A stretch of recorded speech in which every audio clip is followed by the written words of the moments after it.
Muy buenos días, mis hermanos. Hoy es miércoles 1 de febrero. Ya entramos en el segundo mes del año. Rápido, ¿verdad? Estamos felices de poder continuar con nuestro año bíblico de forma maravillosa. Hoy vamos a estar leyendo Salmos, el capítulo 12, 13 y 14. Salmos 12, 13 y 14. Allí vamos a ver cómo David escribe el Salmo 12 después que lo está persiguiendo Saúl. Él está un poco afligido porque realmente David quería a Saúl, ¿verdad? Para las personas que no conocen la historia, Saúl era el rey que el pueblo de Israel quería, porque realmente Dios quería ser el rey del pueblo. Dios quería gobernar al pueblo, pero el pueblo, como tenía tanta influencia de los paganos, de los reinos paganos, ellos propusieron pedirle al Señor un rey. Ese no era el plan de Dios, pero Dios, en su amor, en su infinita misericordia, en su paciencia, les concede un rey. Bueno, pero entonces él elige a Saúl, ¿verdad? Pero Saúl, que era un buen muchacho, después con el poder se transformó y se convirtió en un mal hombre. ¿Ves? Se convirtió en un hombre apóstata, en un insensato, en una persona que era de doble cara, ¿verdad? Y entonces incluso él quería ser también el profeta. Recuerde que en un principio el hombre de la casa era el juez, el profeta y el rey. Pero una vez que viene el pecado, entonces ahora no, bueno, eso también duró en la época de los patriarcas, ¿verdad? Pero luego eso se dividió. Entonces había jueces y habían profetas, ¿ves? Jueces, profetas. Y luego se añadió los sacerdotes, porque también el patriarca era sacerdote. Luego habían sacerdotes, jueces y profetas. Pero entonces ellos ya no quisieron los jueces, sino que querían reyes. Entonces ahora había reyes, profetas y sacerdotes. O sea, el Señor no quería que toda esa responsabilidad, todo ese poder estuviera sobre una persona, porque eso trajo muchos problemas donde se hizo.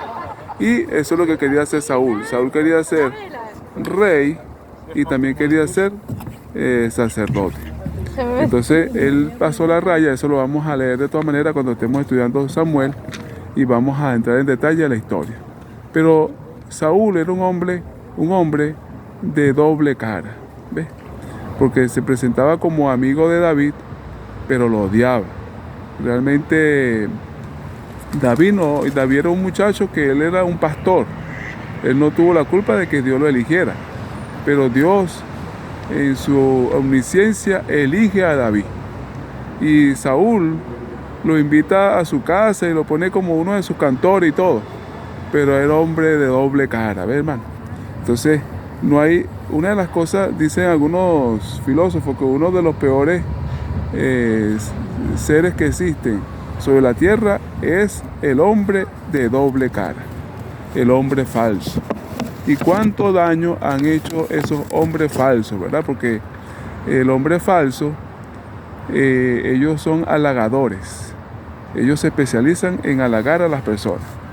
Y muchos de ellos llegan al poder, no por sus méritos, no por su conocimiento, no por su trabajo, sino porque viven halagando, ¿verdad?, al que tiene el poder. Y llegan a ser hombres muy poderosos, pero como no son inteligentes, esos son los más peligrosos, ¿ves? Y en la iglesia, en el pueblo de Dios, ese tipo de personas hizo mucho daño, porque ellos, para mantener sus preventas, vendieron su alma al poder, al enemigo. Y aunque daban muestras de ser buenos cristianos y sabían mucho como cristianos, entonces muchas de las verdades las ocultaron a los políticos, porque eran doble cara, ¿entiendes? Y entonces allí con los políticos se aprovecharon de ese conocimiento para transformar muchas de las verdades. Por ejemplo, el sábado, ¿ves? Eso pasó con esos teólogos que existían en la época de este emperador Constantino, que en vez de hablarle claro a Constantino, entonces eran doble cara. Eran dirigentes de la iglesia, pero entonces comenzaron a transgredir la ley de Dios por conveniencia, como por ejemplo Eusebio, ¿verdad? Y otros más que no vale la pena ni siquiera mencionarlo. En el capítulo 13, allí se nos está hablando de otro tipo de personas que también hacen mucho daño y son los ateos, ¿verdad? Los insensatos, los ateos, lo que en la Biblia se llama necio, ¿verdad? Pues eso realmente es en el capítulo 14. En el capítulo 14 es que se está hablando de los necios, que son peores que aún que los demonios, porque los demonios creen. Los demonios por lo menos creen 4 cosas. Eso ya lo leímos ahí en Mateo capítulo 8, en el versículo 29, ¿verdad? Ustedes ven que los demonios creen en la existencia de Dios. Los demonios creen en la existencia de Jesucristo. Los demonios creen en el juicio. Y los demonios creen que van a dejar de vivir para siempre. Los demonios creen. Pero un ateo es peor que un demonio, porque el ateo ni siquiera cree en Dios. Es peor, hermano.